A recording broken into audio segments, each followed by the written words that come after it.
Hey Pugh crew, welcome back. I don't know if you see this big purple thing behind me. It's not Barney. Barney's gone. This is the night bus, meaning that today's video is going to be all about Harry Potter. And what we're going to do in today's video is all things wands in the wizarding world. We are so excited for this video. Oh yeah. And we are going to show you some things both in Diagon Alley and in Hogsmeade. Yep. But to start this video, we have to go to Ollivander's and get our wand. Yeah, so we are going to start in Diagon Alley because that's where you're supposed to start, silly. But Tyler, where am I going to get all that stuff? In Diagon Alley, of course.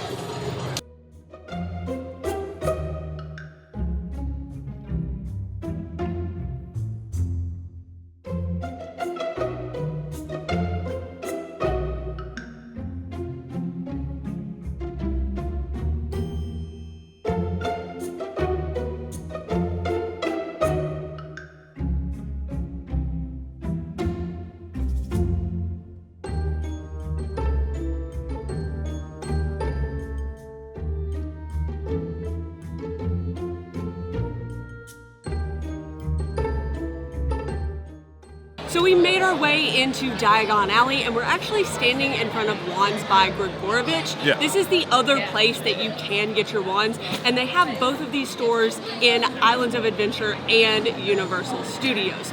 But we're gonna go ahead and jump in line for the Ollivander's wand experience because we like to follow the movies and do it the way that Harry did. The line for the wand experience can get really long. Yeah. So we suggest going first thing in the morning. If you have access to early park admission, that's gonna be your best bet. Plus, another perk for that is that there's gonna be fewer people that are going through the experience at that point, so there's a better chance that you're going to be picked. Yeah, so like you can see, we're pretty far back here. There's just a lot of people. Like, it wraps around that corner. I mean, it moves kind of quick. I would say this is probably like a, I don't know, 45-minute wait or something like that. But yeah, if you get here first thing in the morning, a lot of times you might be the only person in there and you might get yourself picked for the wand experience. So in the Ollivander's wand experience, it's basically exactly what happens to Harry in the movies, where they pick someone from the group, usually a small child. And yeah, I don't know why I haven't been picked yet. And they give the person that they picked a couple different wands to try out, and the first one or two don't go very well, and then they get their perfect wand and music plays and the wand chooses the wizard. We did not get picked for the wand experience. Yeah, you keep saying they pick kids, but still haven't been picked. So not really a shocker that they didn't choose us, but we're just gonna go into Ollivander's. That is where you exit the wand experience. Yeah. So we're gonna go ahead and grab a wand that we just wanna have and go do some magic. So we ended up getting the Dumbledore wand, his original wand, like so the one from Fantastic Beast, before he got that older wand. They do carry some of the Fantastic Beast wands now. And something else that we learned in Ollivander's is they no longer carry the non-interactive wands. Everything in there is interactive. It's that they have like a little light up wand at the front, but everything else in there is now interactive.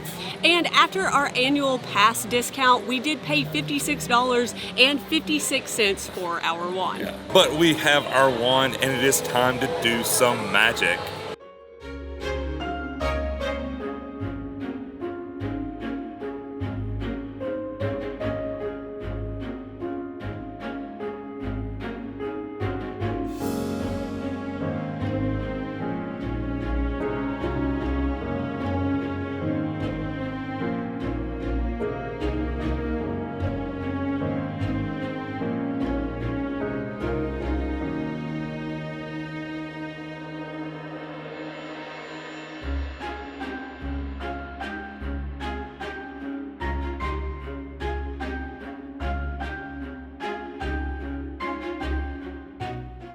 So that was a lot of fun. Doing magic is always a blast, but it is time to jump on the Hogwarts Express and head on over to Hogsmeade.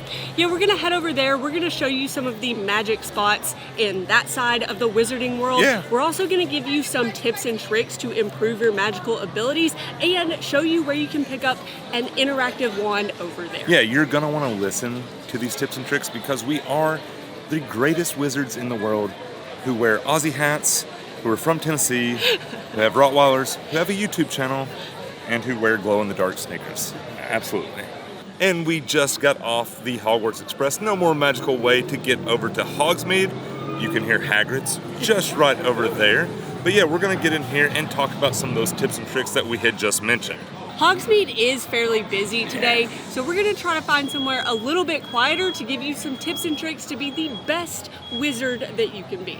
If you're looking to do magic in the wizarding world, and you should be, you need to start by finding the placards on the ground that show you where those magic spots are. Yeah. At these spots, the placards have the incantation that you're supposed to say, as well as the hand movement that you're supposed to do with your wand. Yeah. A few tips and tricks to help you with these magic spots. You want to make sure that your movements are small and slow. Yeah, every once in a while you see somebody like, and they're just, it's too big, like they're just sitting on and so the way and it that, doesn't work. The way that the interactive wands work is that they have an infrared sensor in the tip, and there's a little sensor in the window. These windows have paneling on them, so if you get outside of that paneling, the spell is not going to work. If you're having a lot of trouble at a particular wand spot, we do suggest looking for the sensor in the window. Just cheat. They can sometimes be hard to find, but if you're not pointing your wand at the sensor, the spell isn't going to work. Yeah, so over here in Hogsmeade, they seem to be a little bit harder to do. I don't know if it's like the age of them or whatever. I mean, for most people, they're harder to do. I mean, we're so good at it. We never struggle. Yeah, the placard on the ground does point in a general direction of where the sensor is, but sometimes it's not exactly. Also, you want to make sure that you're standing on the placard. They're there for a reason, and that's like the perfect location. Yeah, they've got to point your wand. They want you to stand on them because like the distance that you're supposed to be from. Like we see the workers in here all the time, like backing people up onto the placard because people get like right up in the window, and you can get it to work every once in a while like that, but it's just a lot easier if you stand on that placard. Another little tip, if you're struggling to find where the wand locations are, when you get your wand, there is a map inside of it that shows you exactly where those locations are. And on that map, there's a side for both Hogsmeade and Diagon Alley. And on that note, there are also 2 secret wand spots in Diagon Alley, but there is a way to find these using that map. You need to take your map into Nocturne Alley. There are a couple black lights that you can find in they're all there. through there. So you want to open up your map to the Diagon Alley side under the black lights, and those secret wand spots will be revealed. And as a last-ditch effort, if you're really struggling with the interactive wands, or if you have like little kids that are having a hard time, we do suggest that you find a team member and ask them for help. They're really, really good at doing magic, and they're great about giving you tips and tricks to get those spells to work. And now let's watch the prettiest wizard in all of Hogsmeade do magic. If you're looking to get a wand over here in Hogsmeade, you can just walk straight past the outpost, and Ollivander's will be over here to the right. If Ollivander's isn't what you're looking for, there is another spot just past that. You can also get a wand from this wand cart here in Hogsmeade, which is just past Ollivander's. And one of the nice things about this wand cart is that they have all of the exact same options. So if you don't care as much about the magic of Ollivander's, that is a great place to save some time. One more note about the wands, especially if you have kids or if you're clumsy like me, the little sensor. The little sensor in the tip is really sensitive, and if it gets scratched, it's a sensitive sensor. If it gets scratched, or if you drop it on the ground and it breaks, your wand won't work anymore. But Universal foresaw that problem happening, so if you take they hired wizards in Ollivander's to fix it for you. Yeah, so if you take your wand back to Ollivander's and tell them that it's not working, they will magically fix your wand so that you're able to do magic again. All right, guys, that wraps up today's video. All things wands. That was a lot of fun. Leave us a comment in the comment section and let us know. If the wand chooses the wizard and Anna chose me, does that mean she's a wand? If you enjoyed this video, give us a thumbs up. You can hit that subscribe button and turn on that bell notification so you get an alert every time we post a new video. She's a broken one. Thanks for watching.